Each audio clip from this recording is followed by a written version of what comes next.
Worldwide movement, peace, love, respect. Big King Sadiq hollering at you one more again for the Steelers Game Prep channel. Steelers Nation, my apologies for the late presentation. From next week forward, we'll be actually uploading this video on Saturday so that you can see it in plenty of time before the game. But with no further ado, I'm going to get into a quick breakdown. We do have 1 week of tendencies built up so far between these two teams, the Pittsburgh Steelers and the Seattle Seahawks. So I'm going to run through just a few of the statistics that I recorded, that I took note of and researched online, mainly offensively and just a few defensively as well. And of course, we always know the importance of the special teams. I'll start there with the Pittsburgh Steelers having, of course, the #1 kicker in the National Football League. And in fact, the AFC Offensive Player of the Week, Chris Bosworth, one time. And in fact, little tidbit, Chris Bosworth now has the most Offensive Player of the Weeks by a kicker in Steelers history. All right, so I'll just leave it in saying that both teams seem to have a pretty solid special team so far. I had to give props to the Boss, but we'll see what kind of tendencies both display this week, as certainly it's important. Getting into the offenses really quick, the Pittsburgh Steelers. Well, in fact, I'm going to run each statistic, Steelers first, then I'll go into the Seattle Seahawks, right? So the Pittsburgh Steelers last week deployed their 12 personnel, right, with the 2 tight ends, 26 of 54 snaps, all right? Just under 50%. Where the Seattle Seahawks only deployed 12 personnel on 12 snaps the entire game. All right, big difference. The Pittsburgh Steelers deployed 13 personnel only 3 times the entire game. The Seattle Seahawks, in fact, deployed 12 personnel. Yep, looks like 12 times, but 13 personnel actually 0 times. So 13 not used very much by either team. 11 personnel featuring 3 wide receivers. The Pittsburgh Steelers last week ran 30% of the time. The Seattle Seahawks didn't actually go into, according to the statistic, this is a little shaky, I'm not certain, but it doesn't show them at all going into 11 personnel last week versus the San Francisco 49ers. Not quite sure about that statistic. I don't know how much validity we're going to put in that, folks, but we keep rolling along, and we just note quickly the Steelers did deploy 21 personnel once, 22. They didn't line up in that personnel at all last week. And I had a hard time finding non-conflicting statistics on the same 21 and 22 personnel for the Seattle Seahawks, so we're going to scratch that. But we will go into yards per play for each team. The Pittsburgh Steelers, had 5 yards per play, right?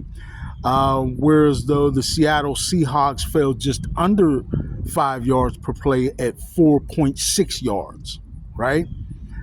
If we look at the average depth of target, the Pittsburgh Steelers had an average depth of target of 5.9 yards. You may as well round it up and say 6 yards, but technically it was 5.9 yards. The Seattle Seahawks versus the San Francisco 49ers last week actually had an average depth of target of 7.65 yards, significantly more than the Pittsburgh Steelers getting the ball downfield, right? Now, I will stop right there and just add a very interesting caveat. I believe the Steelers had close to 150 yards after the catch.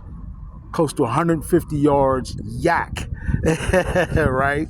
Yards after the catch. So even though they didn't get the ball downfield enough, they certainly took advantage of yards after the catch, and Rodgers was able to read the defenses extremely well and get the ball into the hands of his receivers on time, giving them the opportunity to get yards after catch, right? So those two things balance out, I'll say.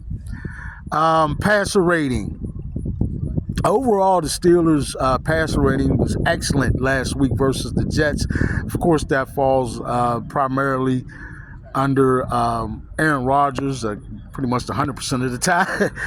But the passer rating was 136.7. The Pittsburgh Steelers' passer rating was 87.2. All right. The run ratio, well, the Pittsburgh Steelers got only 2.29 yards per run, and they ran it only 23 times. The Seattle Seahawks actually ran the ball significantly more at 52% of the times. Now, just to take a quick look at the defenses, right? The Pittsburgh Steelers didn't really do much, as we know, folks, defensively, right? They showed up for no interceptions and no forced fumbles and only one sack. Conversely, the Seattle Seahawks had 2 interceptions, pretty impressive, and just 1 sack and no forced fumbles, right?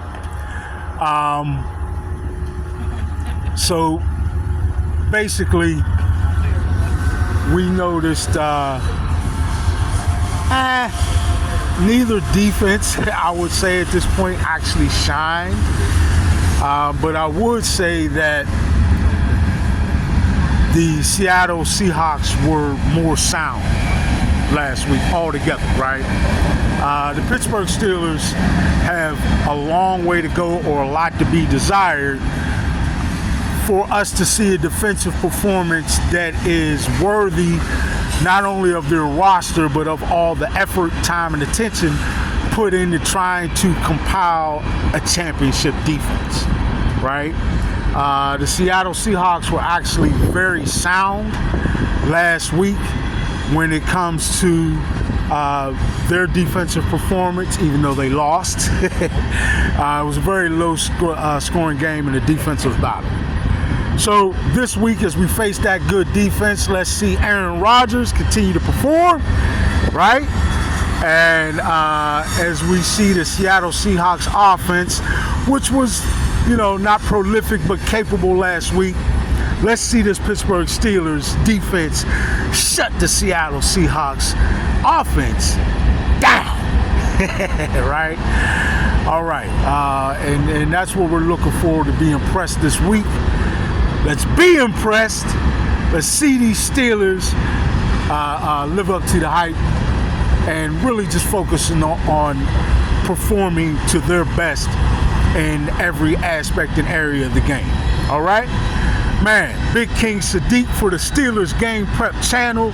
This week, week number 2, the Pittsburgh Steelers versus the Seattle Seahawks. Let's see what the Pittsburgh Steelers can do.